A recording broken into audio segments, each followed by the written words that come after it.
Bullet holes in a Calgary home. And police say the shooting is linked to an alleged extortion plot. A rare statement from Alberta's top justices. I see it as we're staking our turf. Sending a message to the UCP government. And no to the USA. So we want to know that where we are going, we are welcome. More signs Canadians would rather travel somewhere else. CTV Calgary, local breaking news with Ian White. Good afternoon. A Northeast Calgary family says they're terrified after their home was shot up over the weekend. Police say it's part of a wider extortion investigation plaguing the city. Surveillance video shows a masked man firing at least 7 shots into this Redstone home, while a second suspect walks behind him. Police say it happened around 10:30 on Saturday night in the 100 block of Redstone Common. Multiple rounds pierced the house, but no one was inside.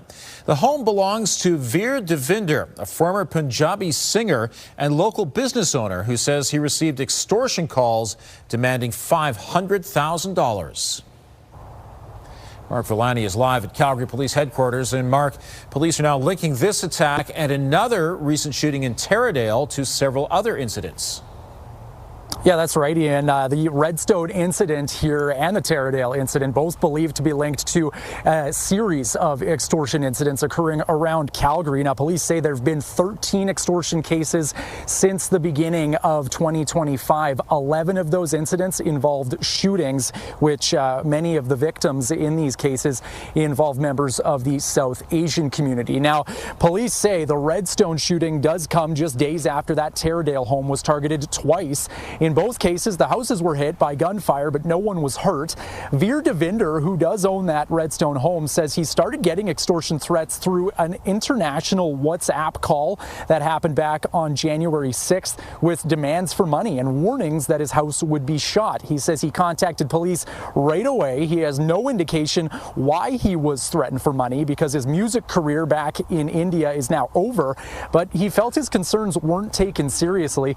Police say they are now actively investigating this alongside Alert, noting that these incidents are often linked to people believed to be living an affluent lifestyle. We're kindly asking that if you have risk of this, that you are strategic in your approach, and that means maybe you're not flashing that information on public websites, maybe you're not putting it on different message apps and whatnot, and we kind of keep that information confidential. We do feel that the offenders have some linkages to the community. It is making them aware of who to target. Now, at this time, police are not able to provide descriptions of suspects or any leads to arrests as this investigation continues. But anybody with information is asked, of course, to come forward. Police are also warning anybody that receives a call like this not to pay the extortion amount. Instead, call law enforcement immediately. Ian. Yeah, scary situation. Thank you, Mark. Some Calgarians will soon be receiving an unpleasant surprise in the mail, a traffic ticket from several months ago. Those tickets are showing up now because various police services in Alberta suspended mail delivery due to the Canada Post labor dispute. Under provincial law, police are allowed to send out tickets within 12 months of the alleged offense date. Tickets will show up in mailboxes this month with a letter explaining the delay. This home in Northwest Calgary has been shut down after multiple complaints about criminal activity. Residents near the home on Brentwood Boulevard called city police 26 times about suspected drug use. Officers say the elderly person who owns this home was being financially exploited. They got in touch with the owner's relatives last year, but the criminal activity continued, and now the home is shut down.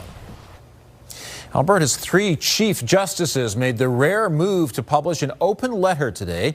Stephanie Thomas joins us now from the Calgary Court Centre. And Stephanie, the letter explained an independent judiciary is required for a healthy democracy. Ian, it also explained that the three branches, which also includes legislative and executive, need to not influence each other, and that each branch needs to respect that. Now, it comes just days after Premier Danielle Smith spoke on her radio show saying she would like to direct judges. Other recent public statements placed elected officials above unelected judges as more important for democracy. Now, parts of Bill 14, passed in December, circumvents the courts in citizen initiatives like a referendum on separation. Now, one Calgary law expert says he doesn't believe that this letter from the justices is explicitly political, yet he sees it as a bold step to publicly defend the institution. I see it as we're staking out our turf. We need to let people know through the media what our role is, and we are judicially independent. And we're not going to get involved in whether or not we think this government policy is politically feasible or not. Now, we asked Alberta Premier Danielle Smith to comment on the open letter, and she did not. Instead, her press secretary sent us a statement saying that recent court rulings have led to questions being raised about the courts, and her office respects the role of each branch of government and their independence. Ian. Thank you, Stephanie.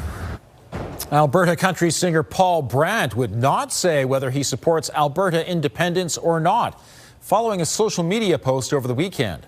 The singer would not answer questions about this post that highlights a lyric from his smash hit Alberta Bound. "I've got independence in my veins." It comes as separatists look for Alberta to secede from Canada. Brandt admits it's not up to him to make political statements to sway others, but he says he was surprised by the response and understands many Canadians have legitimate grievances, including in Alberta. When I wrote that song, it was a unique time in Alberta's history when everybody was Alberta bound, literally.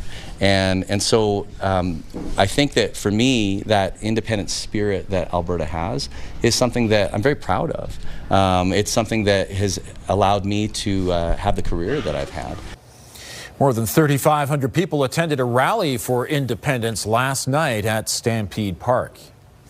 Musician Corb Lund's petition against new coal mining in the eastern slopes of the Rocky Mountains has been approved.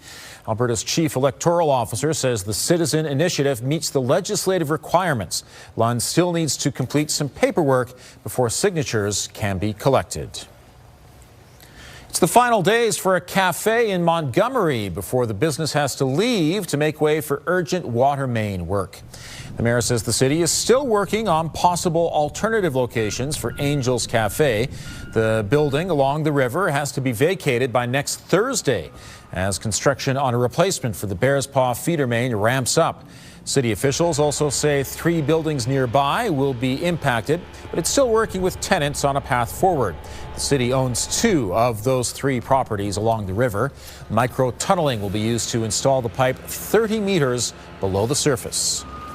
It's an unfortunate situation that we are in, but it is a necessary one in order for us to be able to move as quickly as possible and to be able to mitigate what would otherwise be a disaster. If we do not use this location near Edworthy Park, it would cause disastrous consequences by doing a cut and cover operation through Browness and Montgomery. The city is not forcing out people living in the nearby homes, but says impacts will be significant. Offering up short-term hotel stays isn't being ruled out. Full impacts for the rest of the project are still being determined. And Danielle, of course, that area close to Edworthy Park, very popular part of the city pathway. I'm sure lots of folks were out there today. Oh, yes, lots of people out today. I wonder how many people are going to join a patio or, things like that within the coming days as we get to 9. Even 10 degrees. Yes, that is in our longer range forecast. 2 degrees is our temperature right now. We got up to 6 earlier today, and the winds are relatively calm, but at times gusting up to 30 kilometers per hour. This is your 24-hour forecast brought to you by 5th Avenue Volkswagen. Family owned, community driven. Discover more at 5th Avenue Volkswagen. Okay, for tomorrow, a bit of a wind chill in the morning, went off to work and school, feeling more like -5. In the afternoon, though, you're looking at a high of 4 degrees. Winds similar to today, gusting out of the west at 40 kilometers per hour. A good amount of cloud cover out there for tomorrow with maybe a few sunny breaks. But overall, a very beautiful day, and it's only going to get warmer from here. We'll talk more about that coming up.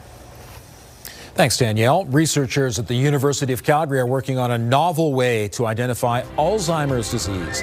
It involves going for a drive. Still ahead, how memory loss often shows up behind the wheel. And more Canadians looking to travel aren't even bothering with the United States. Also, if you have a news tip, text us at 10400. Remembrance is not passive. It calls on us to act, to speak out, and to protect one another. City Council opened this morning's meeting with a moment of reflection to mark International Holocaust Memorial Day. The day was created by the United Nations in 2005 to remember the millions of lives lost under the Nazi regime. About 6 million Jews were murdered by the Nazis between 1941 and 1945 in a state-orchestrated genocidal campaign. Yet another sign Canadians are turning away from U.S. travel. The number of Canadian Nexus applications was cut in half in 2025. Data from the CBSA shows almost 350,000 Canadians applied for the Trusted Traveller Fast Pass last year, compared to 695,000 in 2024. That decline follows 3 straight years of increases. The pass did go up in price, but there are dozens of studies linking the slowing travel demand directly to the re-election of U.S. President Donald Trump. Travel is hugely substitutable. So for every great destination there is in the U.S., we can find something that is very close outside of the U.S. And a part of that is not feeling guilty. So we want to know that where we are going, we are welcome. Businesses, cities, and even some states are running incentives to entice Canadians back. Recent polling from Abacus data shows the attempts have largely been unsuccessful. Alberta's population could surpass British Columbia's in the next 25 years to become the 3rd largest province in the country. That's according to new projections from Statistics Canada today. Under a medium growth range, the agency estimates the Canadian population could top 57 million by 2075. Higher growth provinces like Alberta, Saskatchewan, and Manitoba are likely to see their demographic weight in the country increase. Okay, it's warm now, no doubt about it, but let's admit that there's a long way to go in this winter thing, and it could get a lot colder yet again. Yeah, and February typically comes with at least one good week of something around that wind chill of minus 40. Oh boy. You know, we get a cold stretch typically in February. So I think what that means is let's appreciate what we have when we have it, right? And take advantage of it as much as you possibly can. Enjoy the warmth, the walks, the patios, all the stuff. 72 kilometers per hour, the max wind gusts in Pincher Creek today, 41 in Lethbridge, and 31 in Calgary. So this is a good Chinook setup that's in place all week, and in fact even longer than that. And we're under a good ridge of high pressure that's going to continue to strengthen.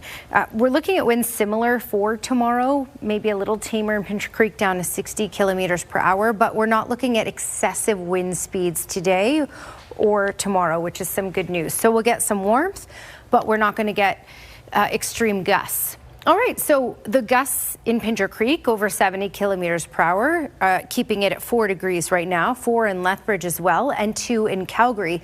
As you can see, that colder air hasn't quite seeped in, or the warmer air hasn't quite seeped in. It's still below freezing here, but it's warmer than it has been. So minus 4 is the temperature in Drumheller. Medicine Hat sitting at minus 3 right now.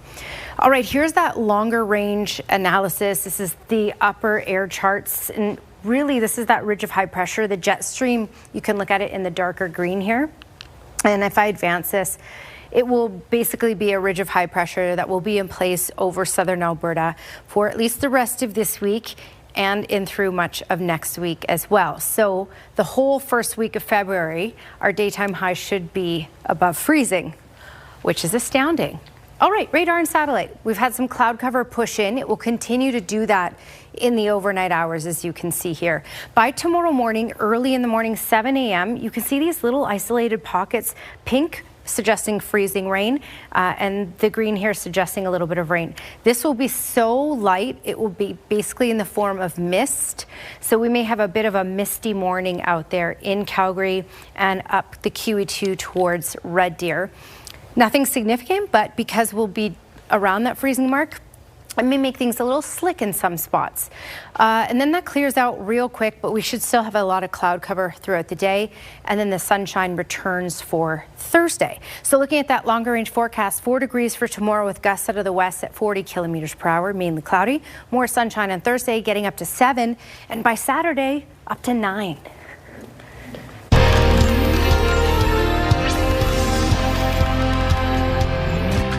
Could the way you drive predict Alzheimer's disease years before the first sign of memory loss? University of Calgary researchers say yes. They've developed a new route complexity metric. It tracks a digital fingerprint of how we navigate while behind the wheel, using a sensor that's installed on your windshield. The study found drivers with early stage Alzheimer's often shift to simpler, more direct routes. Driving is very complicated. You might not think about it that way, but it involves a lot of different systems in our body. So it involves function, it involves memory, it involves decision making and planning. So we thought looking at driving as a real-world behavior can give us a window into brain health. Researchers hope this data will eventually complement clinical tests, allowing for earlier interventions. If you're over 65 years old and would like to participate in the research, we have more information on our website, ctvnewscalgary.ca. A new study suggests the Shingles vaccine may help prevent or delay the onset of dementia more effectively than any existing treatment. Researchers at McMaster University analyzed health data over a 5-year period for more than 250,000 Ontario seniors. Those eligible for the free vaccine had a lower probability of receiving a new dementia diagnosis compared to the group ineligible for the vaccine. The difference works out to about 2 fewer dementia cases per 100 people. The study was published in Lancet Neurology. How do people trade ideas and get to know each other? Often over a cup of coffee. Just ahead, Banic with a badge, the innovative way police on the Tsuut'ina Nation are using to reach out.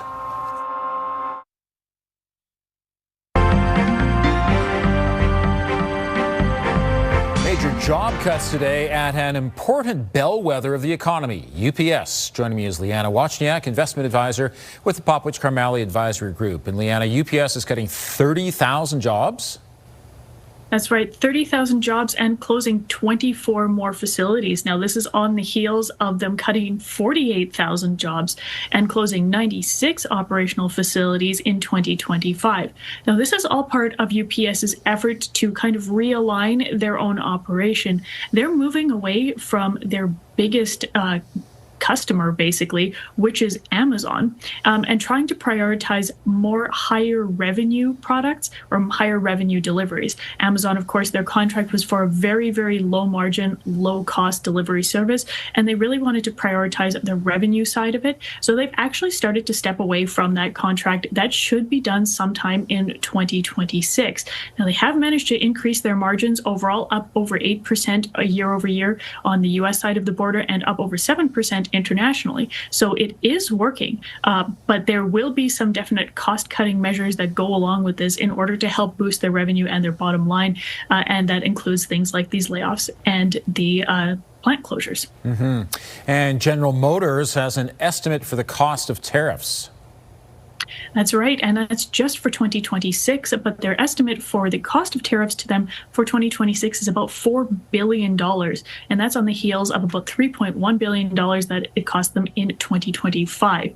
Now, both of these are related to some of the manufacturing and import issues, and they've been trying to restructure their overall manufacturing footprint in order to fix some of these tariff charges, including moving 700 jobs away from an Oshawa factory where they make trucks into the U.S. to manufacture those products there and try and avoid some of those costs. They did lose quite a bit on tariff costs over the last little bit, but they did also see some uptick on demand for some of their lighter duty SUVs and pickup trucks, the more affordable ones. So overall, it was quite an interesting report from GM to actually have a price tag put on their tariff impact. Leanna, thanks for the update. Thank you. Extortion incidents are on the rise in Calgary. Here's Tara Nelson with a look ahead to CTV News at 6. Hi, Ian. Police say members of the South Asian community are being targeted. The incidents involve phone threats and shootings of homes, businesses, or vehicles. Coming up at 6, we'll hear from a victim who had multiple bullets hit his house. Also ahead, a local jewelry store says it's seeing a big increase in people wanting to trade their gold for cash. Coming up, the factors contributing to the gold rush. Ian. Thank you, Tara. Police on the Tsuut'ina Nation are trying a different way to connect with young people by inviting them to sit down for Banic and coffee with officers. The program is called Banic with a Badge.